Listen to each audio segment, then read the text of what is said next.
Operation सिंदूर पर सर्वदलीय delegation का गठन किया गया है। पाकिस्तानी प्रोपोगेंडा को दुनिया के सामने ये जो ऑल पार्टी डेलीगेशन है वो बेनकाब करेगा। यूके, ब्रिटेन, दक्षिण अफ्रीका जाएगा सांसदों का डेलीगेशन, जहां पर ऑपरेशन सिंदूर की जानकारी पूरी दुनिया को दी जाएगी।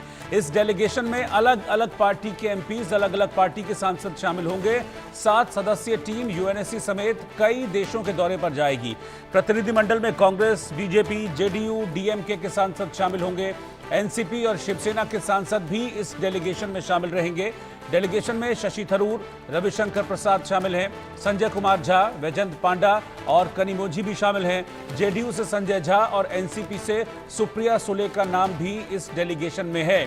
तो मैं आपको बता दूं कि 43 से 45 सांसदों का ये डेलीगेशन है जो अलग अलग देशों में जाएगा, यूरोप में जाएगा, यूरोप के कई देशों में जाएगा और ऑपरेशन सिंदूर में किस तरीके से भारत ने आतंक को नेस्तनाबूद किया है उसकी जानकारी देगा। इसके अलावा दक्षिण अफ्रीका, कतर, यूएई भी इस डेलीगेशन के कुछ मेंबर्स जाएंगे। यानी कि 43 से 45 सांसद ऑल पार्टी, सभी पार्टियों के सांसद हैं, उनका डेलीगेशन बनाया गया है। फिर उनके छोटे छोटे दल बनाए जाएंगे और फिर उनको अलग अलग देशों में भेजा जाएगा।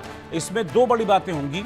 एक तो आतंक के खिलाफ कैसे भारत का ऑपरेशन हुआ है इस ऑपरेशन सिंदूर के तहत, और दूसरा आतंक पर पूरी जानकारी दी जाएगी इन देशों को कि कैसे भारत अब आतंक से निपट रहा है। और मेन मकसद ये है कि आतंक को लेकर पाकिस्तान का जो सच है, जो पाकिस्तान का असली चेहरा है, वो पूरी दुनिया के सामने रखना कि कैसे पाकिस्तान सिर्फ और सिर्फ आतंक की सरपरस्ती करता है और आतंक को बढ़ावा देता है। मनोहर केसरी मेरे साथ हमारे संवाददाता जुड़ रहे हैं। मनोहर, अब पाकिस्तान को वर्ल्ड एक्सपोज की तैयारी चल रही है और इसके लिए एक बड़ा डेलीगेशन तैयार है इंडियन एमपीज का। देखिए, बिल्कुल रोहित, आपने सही कहा और इसका फैसला और जानकारी आधिकारिक तौर पर भी अब दे दी गई है। संसदीय मामलों के मंत्रालय से मंत्री किरण रिजिजू ने ट्वीट करके भी जानकारी दी है कि जीरो टॉलरेंस को लेकर के हम एकजुट हैं। राजनीतिक दलों या मतभेदों से हट करके, जैसे दलगत राजनीति से ऊपर उठ करके सभी पार्टियां हम लोग एकजुट होकर के जीरो टॉलरेंस के खिलाफ जो है पूरी दुनिया को हम बताएंगे कि आखिरकार भारत जो है आतंकवाद के खिलाफ किस तरह से लड़ाई लड़ता रहा है और किस तरह से मुंहतोड़ जवाब दिया है। ऑपरेशन सिंदूर की बात करें या फिर पहलगाम आतंकी हमले में जिस तरह से अमेरिका ने हरकत की है, तो इसे लेकर के पूरी दुनिया में जाएगा। और इसके तहत 7 सदस्यों की जो सांसद हैं उनके 7 अलग अलग प्रतिनिधिमंडल होंगे, जिनमें डिप्लोमेट्स भी होंगे जो उन एरिया के बारे में जानते हों, उस कंट्री के बारे में जानते हों। साथ ही साथ कुछ राजनीतिक लीडर्स होंगे और सबसे महत्वपूर्ण बात है कि यूनाइटेड नेशन सिक्योरिटी काउंसिल के मेंबर भी उस डेलीगेशन में होंगे, जो साथ में जाएंगे और उन देशों को बताएंगे, चाहे अमेरिका की बात हो, यूके की बात हो, अफ्रीका की बात हो, कतर की बात हो, यूएई की बात हो, इन तमाम देशों में जाकर के बताएंगे कि किस तरह से पाकिस्तान जो है सो आतंकवाद का गढ़ है। आतंकियों को वहां पनाह मिलता है, आतंकी पैदा किए जाते हैं, ट्रेनिंग दी जाती है और पूरी दुनिया इसकी चपेट में रही है और भारत ने इस बार मुंहतोड़ जवाब दिया है।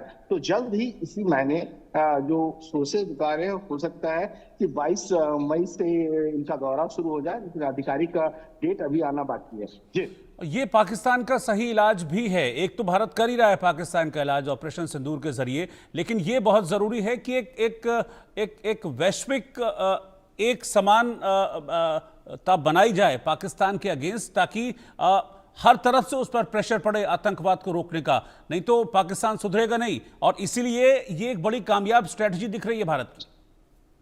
देखिए, बिल्कुल भारत अब एकजुट है, यूनाइटेड हो चुका है, सभी पार्टियां एक साथ है। इस डेलीगेशन के अलग अलग जो अगुवाई करेंगे, नेतृत्व करेंगे, उनमें आप देखिए कई पार्टी जो जिनके सांसद ज्यादा है उन पार्टियों को शामिल किया गया है। चाहे कांग्रेस की बात करें, भाजपा तो है ही, जेडीयू उनके घटक दल है, फिर आप देखिए एनसीपी शरद पवार की पार्टी के सांसद सुप्रिया सुले है, शिंदे गुट के पार्टी शिवसेना के श्रीकांत शिंदे है और डीएमके के कनिमोझी को शामिल किया गया है और सभी लोगों के अलग अलग डेलीगेशन होंगे। तो भारत में एकजुटता है, सरकार ने दिखा दिया है, सभी पार्टियों ने भी बताया कि इस मामले में हम एक साथ हैं और अब दुनिया को एकजुट करने की बात है, जिसका जिक्र आप कह रहे थे, बिल्कुल सही कह रहे थे कि अभी हमने देखा कि कई देश जो है सो पाकिस्तान के संपर्क में आए।